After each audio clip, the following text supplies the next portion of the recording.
Но пред се имаме добиено допис од УЕФА, односно телото на УЕФА кое што е за интегритет, односно антификсинг мечеви, на кое што имаме конкретно посочени одредени личности со име и презиме за кои што постои сомнение, значи постои сомнение што не значи дека е тоа така, меѓутоа посочени се одредени имиња и презимиња кои што во сезоните 23-та, 24-та и претходно на одредени надпревари имаат некакви преземено действија кои што на УЕФА, односно на тоа тело им се сомнителни.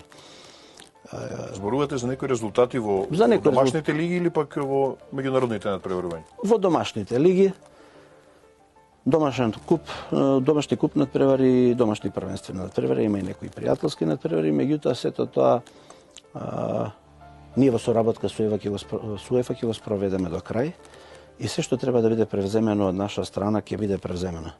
Сега доколку тие се осеќаат загрозено поради тоа, па мисля дека со напади врз нас и со разни инсинуации ќе не поколебаат на тој пат, тогаш нивното размислување е тотално погрешно. Ако ве разбрав добро, има некој список што УЕФА ви го пратила, на кој што се имиња на луѓе што го правеле ова? Надпревари, клубови и одредени имиња. Ќе ги објавите?